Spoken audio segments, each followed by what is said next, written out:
O nome disso é Rosh. Ih, agora a pessoa esqueceu do nome, gente. Põe para mim aqui na tela, por favor, para eu poder dar uma olhada, colar e poder me lembrar da palavra. Por favor. Um momento só. Rosh Hashanah. Rosh Hashanah. Para o judeu, isso significa cabeça do ano. Cabeça do ano. Isso quer dizer o seguinte, que aquilo que nós fazemos, que aquilo que nós meditamos, que aquilo que nós aprendemos e aprendemos no começo do ano, isso tende a dirigir as nossas vidas no decorrer de todo o ano. E é muito interessante pensar que o judeu leva isso muito a sério, muito a sério. E eu quero que eu e você também possamos levar isso muito a sério. Precisamos de ter, todas as vezes que muda um ano, que termina um ano e começa outro, naturalmente, a nossa esperança, ela é renovada. Aí você faz um balanço, a tendência sua é querer esquecer o que você não conseguiu, tá? É celebrar aquilo que você conseguiu, que você conquistou no ano anterior. Mas eu quero lembrar uma coisa para você, aquilo que você não conseguiu no ano que se passou, em 2021, você tem que se questionar o porquê que você não conseguiu. O que você deixou de fazer para que você não pudesse, ou não chegasse a conquistar? Não foi a falta do tempo, foi a falta de maturidade, foi a falta de conhecimento. É interessante que uma coisa que eu lembrei agora, que a Bispa Ana sempre costuma falar, que aquilo que você não conseguiu ainda, tem algo aí para sinalizar, a falta de conhecimento e a falta de habilidade. Duas coisas que você precisa trabalhar. E também trabalhar até mesmo para poder transpor as barreiras que impediu ou que impede você de poder conquistar aquilo que você tem no seu coração. Esses dias eu li uma frase de alguém dizendo assim, a diferença de sonho e objetivo. Quando você tem objetivo, você se compromete com ele. Aquilo que nós chamamos de sonhos, eu acho melhor nós termos na mente como objetivo. Porque tudo aquilo que você não se compromete, você não alcança. Tudo aquilo que você não gasta energia, você não alcança. Eu, sinceramente, falando no alto dos meus 57 anos, estou muito convicto disso, que aquilo que eu não der energia, não botar esforço, não me colocar perto de pessoas que conquistaram, que chegaram lá, que podem me servir de referencial, que podem me servir, que podem me dar instrução até mesmo de caminhos que eu devo seguir para conquistar. Se eu não tiver isso, se eu não cuidar da minha alma, dos meus sentimentos, se eu não vigiar os meus pensamentos. Eu estava conversando com uma pessoa ontem, estava atendendo uma pessoa ontem, e eu perguntei para ela o seguinte: qual foi a intenção dos irmãos de José? Nem sei se eu já falei isso aqui, acho que já falei, mas agora vem na minha mente, vou falar de novo. Qual foi a intenção dos irmãos de José, quando eles, em primeiro lugar, pensaram em matar José? Pensa rápido. Quando eles olham para José, eles dizem assim: lá vem o sonhador, vamos matá-lo, e vamos ver o que vai ser dos sonhos dele. Quero fazer uma observação, já fiz isso, essa observação aqui, quero fazer de novo. Não compartilhe dos seus sonhos com todas as pessoas. Não compartilhe os seus sonhos com os seus parentes e famílias. Que isso? É minha família, são os meus parentes. Os irmãos de José também eram família. Os irmãos de José também eram parentes. Só que eles estavam numa vibe, José estava em outra. Para eles, José estava querendo se exibir ao compartilhar com eles os sonhos. Quando as pessoas estão em vibes diferentes, em sintonia diferente da nossa, elas não vão entender algumas coisas. Não vão entender. Maria, quando ela ficou grávida de Jesus, ela compartilhou com todo mundo que estava grávida? Compartilhou, gente? Estou prenha! Compartilhou? Estou grávida do Espírito Santo. Não, ninguém ia entender. Ninguém ia entender. Nem José estava entendendo o que estava acontecendo. Porque para ele Maria tinha traído. Foi preciso Deus ministrar o coração dele, para levá-lo ao entendimento do que estava acontecendo com Maria. Então não é porque é família, não é porque comemos juntos no mesmo prato, não é porque estamos debaixo do mesmo teto, que obrigatoriamente as pessoas vão entender o que Deus colocou ou vai colocar no seu coração. Maria procurou um parente. Maria procurou uma parente, Isabel, que estava vivendo com ela o mesmo sonho impossível. Eram duas coisas impossíveis que estavam acontecendo ali. Isabel estava grávida, já em alta idade, e ela era, o que, gente? Estéril. Maria estava grávida, sem ter tido relações com um homem. Duas coisas sobrenaturais. Então, como eram duas situações sobrenaturais, elas tinham algo em comum. Esse algo em comum levava elas a entenderem o que uma e outra estavam vivendo. Vocês estão entendendo? Por isso, queridos, faça como Maria. A Bíblia fala que quando Maria ouvia as pessoas falarem muitas coisas sobre Jesus, e que ela não tinha compreensão total, diz a Bíblia que Maria guardava no coração, até que ela foi tendo mais luz do que estava sendo dito para ela sobre o filho dela. Então, existe um ditado que minha mãe dizia, e que você deve conhecer. Minha mãe costumava dizer para nós, para mim e para os meus irmãos, quem avisa, amigo é. Quem avisa, amigo é. Então eu estou avisando você, para que você guarde o seu coração, para que você guarde aquilo que Deus tem colocado no seu coração, com você, e compartilhe com aqueles que estão vivendo os mesmos sonhos que você está vivendo. Quero que você entenda isso. Quero que você ore por isso. Quero que você gere de maneira muito especial os sonhos que Deus colocou no seu coração. Mas comprometa-se. O tema da palavra que eu vou compartilhar hoje é: seu libertador está a caminho. E quando nós estamos falando de libertador, é a mesma coisa de resgatador. Um dos significados da palavra resgatador é libertador.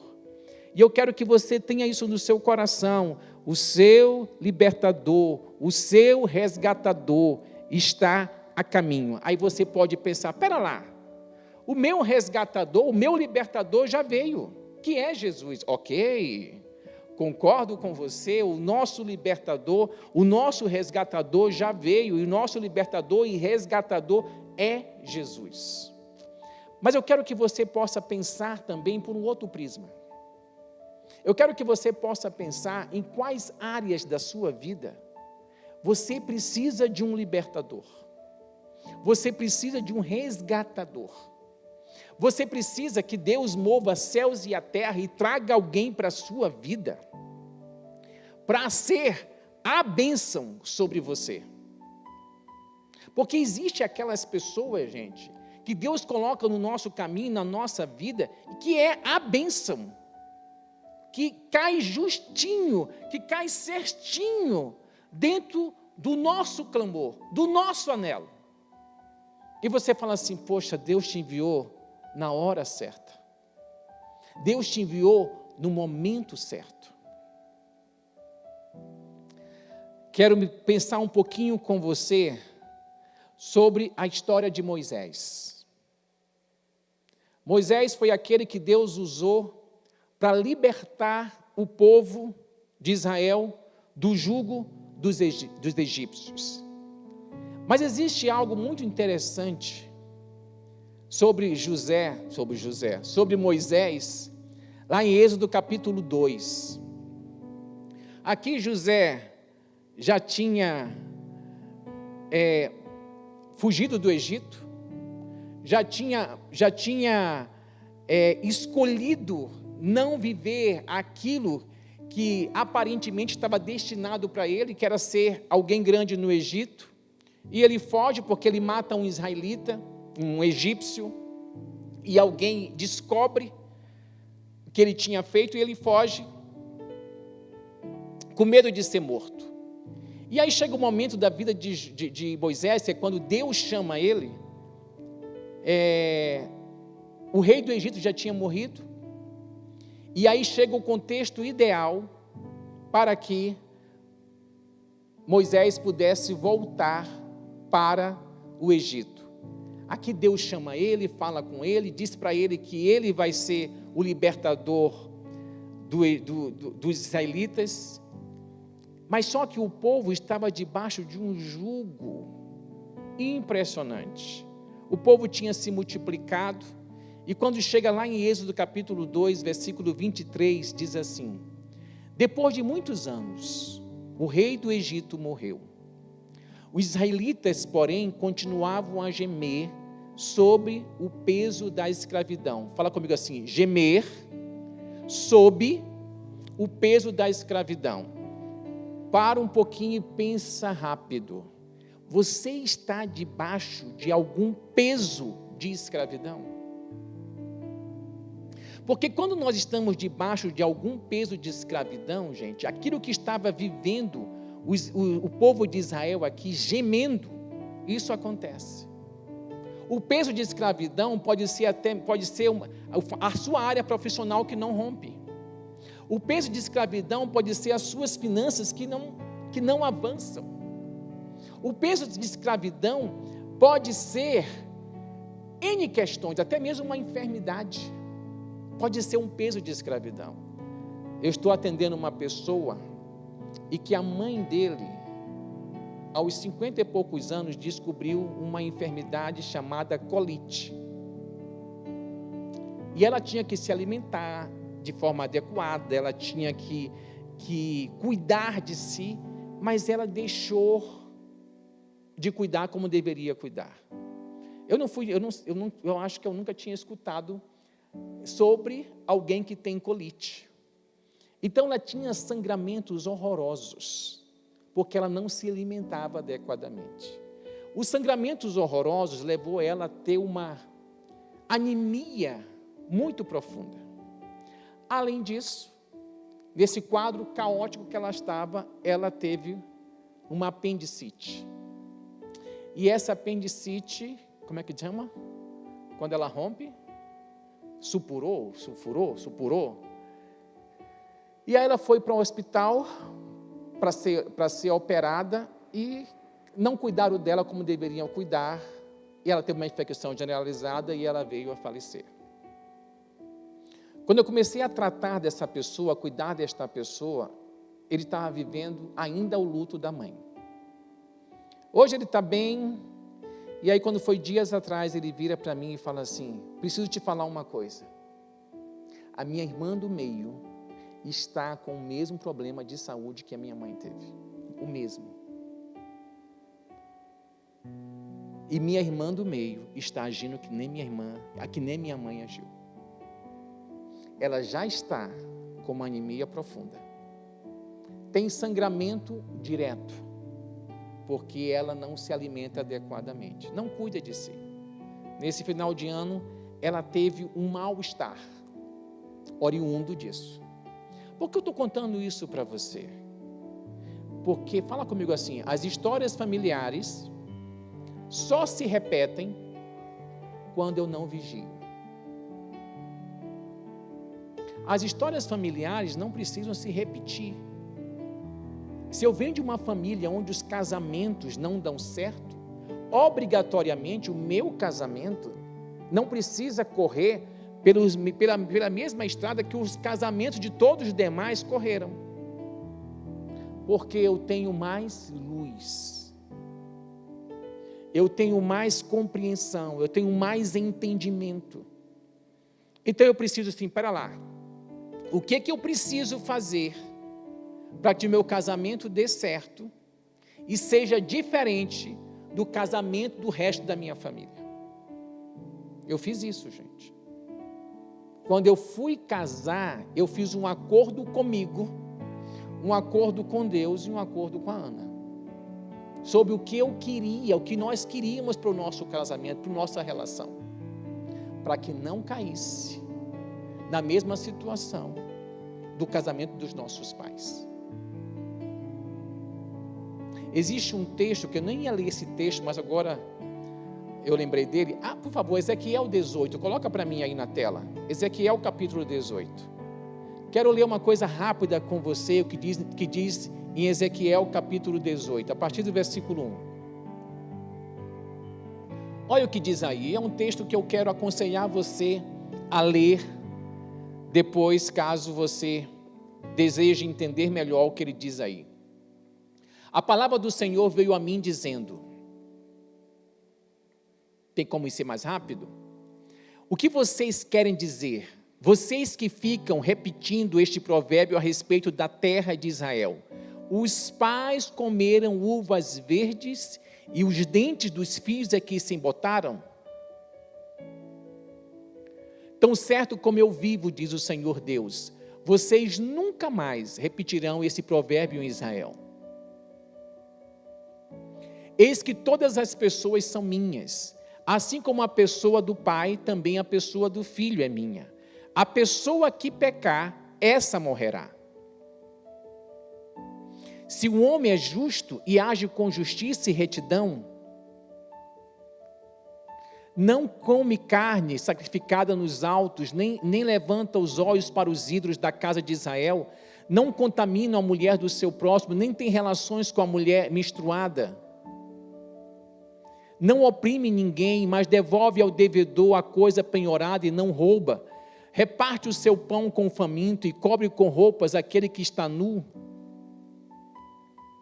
não empresta para ter lucro e não cobra juros, desvia a sua mão da injustiça e é imparcial ao julgar uma questão entre duas pessoas. Anda nos meus estatutos e guarda os meus juízos, procedendo retamente, esse tal é justo e certamente viverá, diz o Senhor Deus.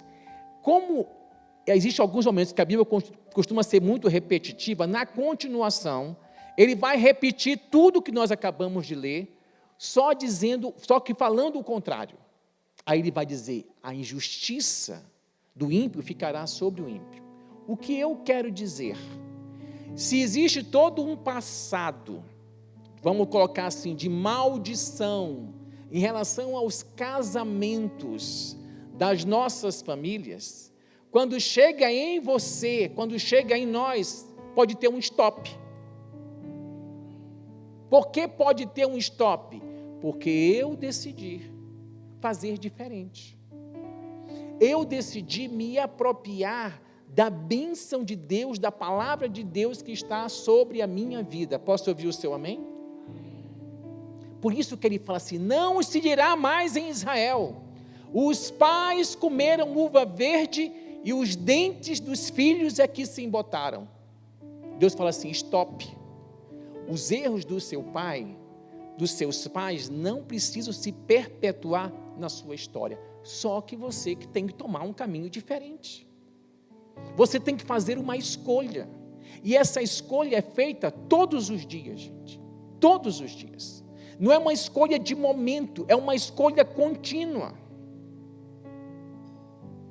Estão entendendo isso, crentes? Interessante que quando você vai lá, eu já li o texto de Êxodo, Quando você vai lá para Êxodo capítulo 2, a partir do versículo 23, voltando ao texto, melhor dizendo, diz assim: depois de muitos anos o rei do Egito morreu. Os israelitas, porém, continuavam a gemer sob o peso da escravidão. Clamaram por socorro, e o seu clamor subiu até Deus. Ele ouviu os gemidos e se lembrou da aliança que havia feito com Abraão, Isaque e Jacó. Olhou para os israelitas e percebeu a sua necessidade. Eu acho a Bíblia muito guti-guti. Eu acho Deus assim, de um carinho, de um cuidado fantástico.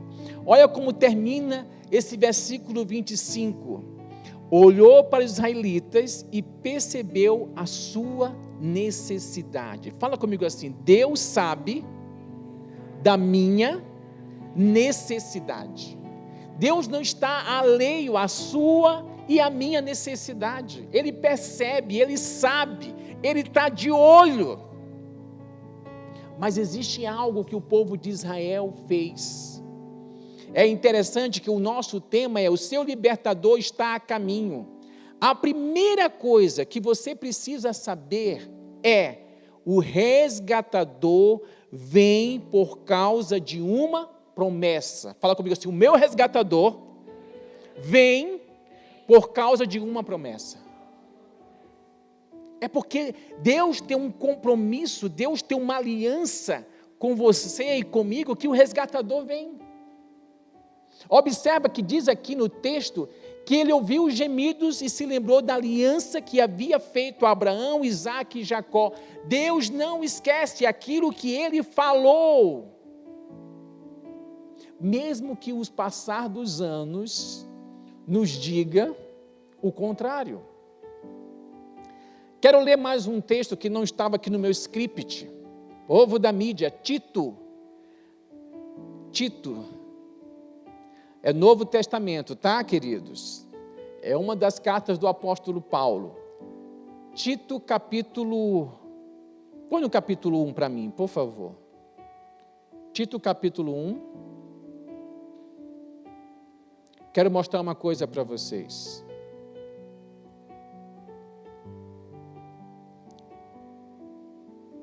Tito, capítulo 1, versículo 2.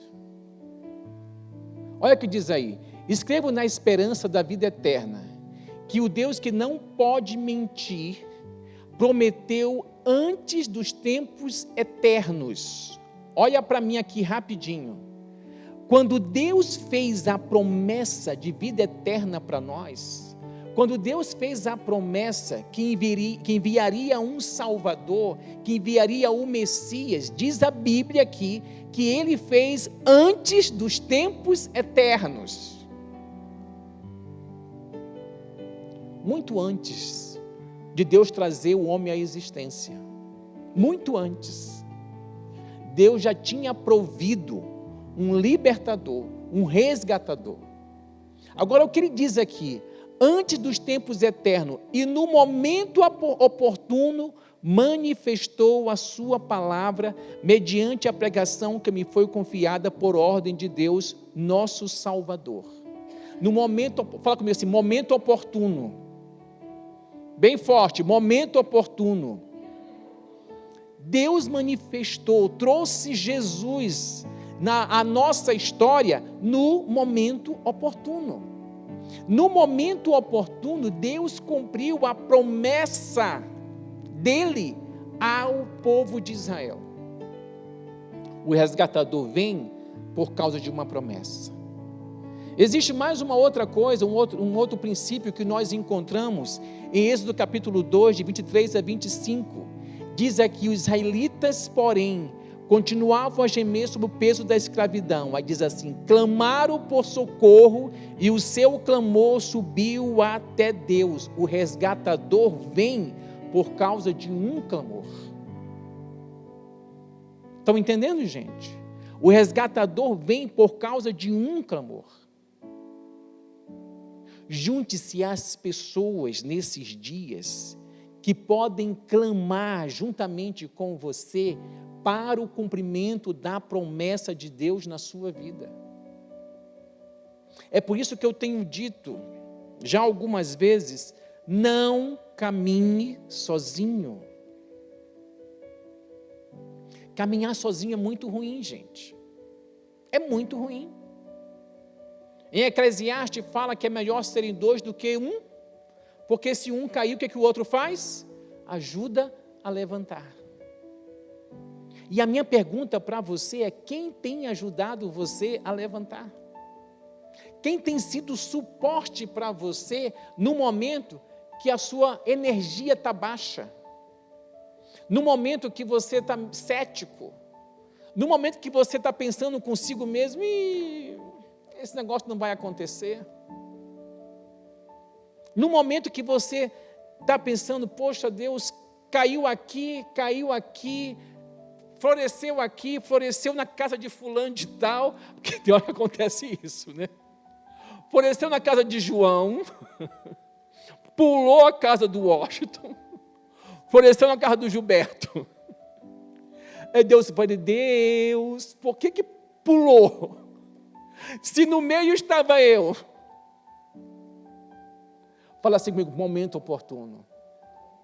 Existe um momento oportuno, mas existe um clamor. Quando Elias chega para Acabe e disse para ele que ia ter abundante chuva, Elias foi para casa. Aliás, Acabe foi para casa. Elias foi para onde, gente? Subiu ao monte para orar, porque ele só tinha uma palavra.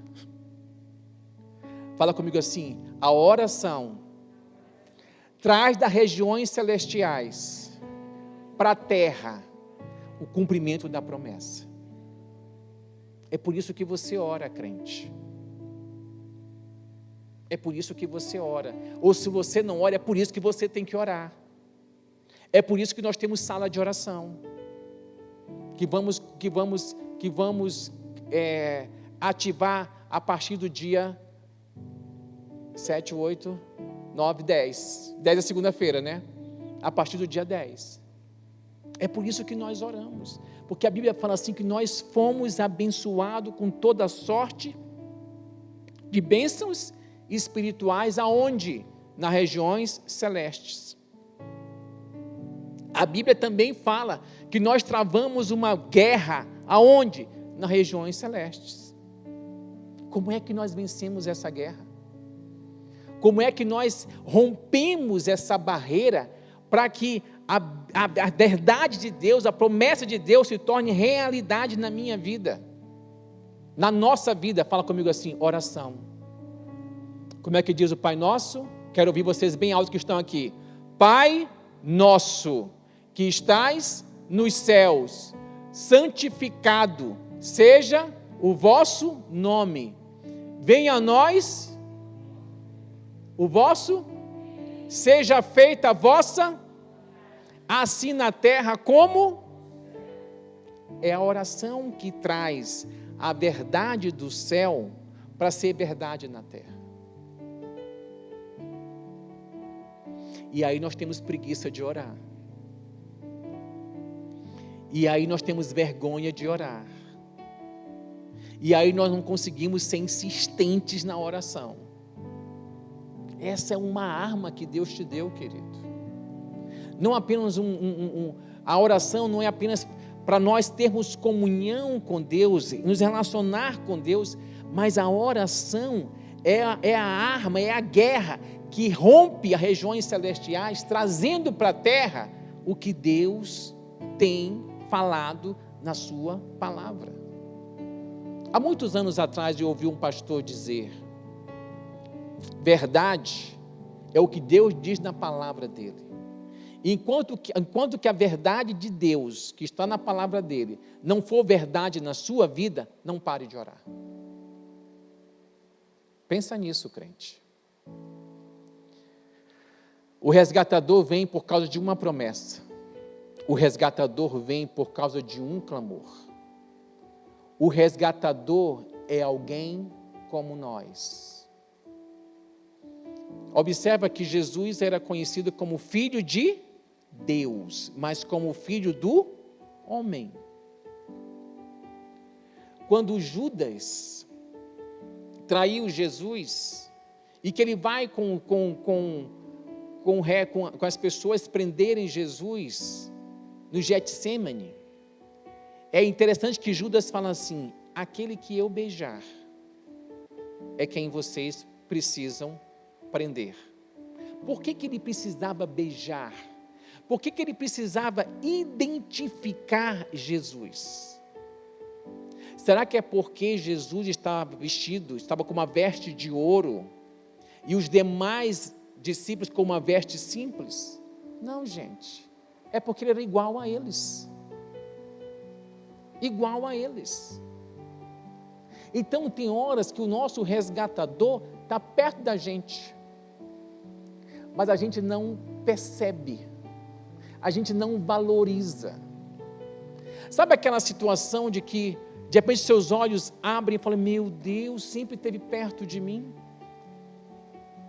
Quando Agar estava desesperada, achando que ela ia morrer, o filho também ia morrer, porque eles não tinham água, Deus falou assim para ela: existe um poço perto de você.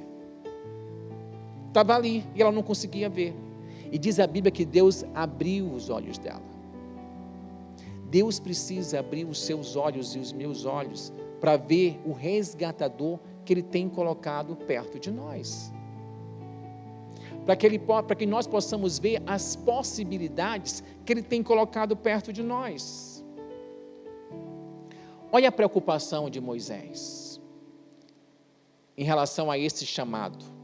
Êxodo capítulo 4, a partir do versículo 1, diz assim: Moisés respondeu, depois que Deus já tinha falado com ele, já tinha ministrado ao coração dele, lá em Êxodo capítulo 4, versículo 1, diz assim: Moisés respondeu: mas eis que eles não vão acreditar em mim, nem ouvirão o que eu vou dizer, pois dirão: o Senhor não apareceu a você. Então o Senhor perguntou a Moisés: o que é isso que você tem na mão? Ele respondeu: um bordão. Então lhe disse: jogue no chão. Ele jogou no chão e o bordão virou uma serpente. E Moisés fugia dele, mas o Senhor disse a Moisés: estende a mão e pegue-a pela cauda. Ele estendeu a mão, pegou-a pela cauda e ela se transformou em bordão. Então o Senhor disse: isto é para que creiam que o Senhor, o Deus de seus pais, o Deus de Abraão, o Deus de Isaque, o Deus de Jacó, apareceu a você. E o Senhor continuou: põe agora a mão no peito. Ele o fez. E tirando a mão do peito, eis que ela estava leprosa, branca como a neve. Então o Senhor disse: põe a mão no peito outra vez. Ele a pôs no peito novamente. E quando tirou, eis que havia tornado como o restante da sua carne. O Senhor continuou: se eles não acreditarem em você, nem atenderem à evidência do primeiro sinal, talvez acreditarão na evidência do segundo. Se eles ainda não acreditarem mediante esses dois sinais, nem ouvirem o que você disser, pegue um pouco de água do rio e derrame na terra seca. E a água que você pegou do rio se transformará em sangue sobre a terra. Então Moisés disse ao Senhor: ah, Senhor, eu amo isso aqui. Eu nunca fui eloquente, nem no passado, nem depois que falaste a teu servo, pois sou pesado de boca e pesado de língua. O Senhor respondeu: quem fez a boca do homem? Ou quem faz o mudo, ou o surdo, ou o que vê, ou o cego? Não sou eu o Senhor? Agora vá, e eu serei com a sua boca, e lhe ensinarei o que deve falar. Porém Moisés respondeu: ah, Senhor, envia alguém, outro que queres enviar, menos a mim. Então a ira do Senhor se acendeu contra Moisés. O Senhor disse: Arão o levita, não é seu irmão? Eu sei que ele fala fluentemente. Eis que ele vem ao seu encontro, e ao ver você, se alegrará em seu coração. Você falará com ele, e lhe porá na boca as palavras. Eu serei com a sua boca e com a dele, e ensinarei a vocês o que devem fazer. Ele falará por você ao povo, e será como se fosse a sua boca, e você será para ele como Deus. Leve, pois, na mão este bordão, com o qual você fará os sinais. Querido, querida, o resgatador é alguém como nós. Alguém que até se acha fraco, inadequado para cumprir o seu papel. O resgatador, ele está a caminho, mas você precisa ter na cabeça, no coração, que o resgatador vem por causa de uma promessa. O resgatador vem por causa de um clamor. E o resgatador é alguém como nós. Então, nesses dias, fique atento para aquilo ou para as pessoas que Deus tem colocado próximo de você. Porque a bênção que você tem buscado e que Deus tem prometido a você está com pessoas que nem você. Vamos ficar em pé. Quero orar por você, quero orar pela sua vida neste momento.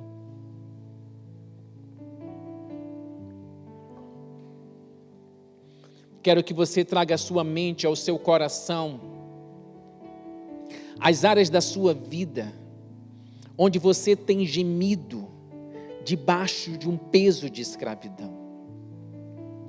As áreas da sua vida que tem sido motivo de angústia, motivo de aflição, motivo de vergonha. Lá em Isaías, Deus fala que para cada dia de vergonha, Ele vai nos trazer dupla honra. Traga à sua mente aquilo que tem sido motivo de vergonha.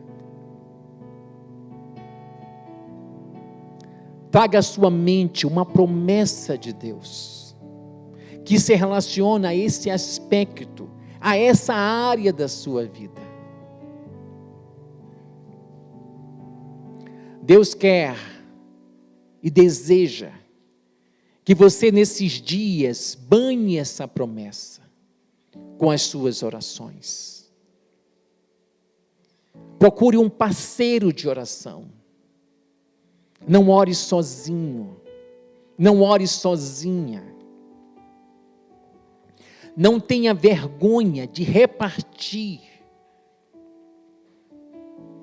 com esse parceiro, com essa parceira de oração.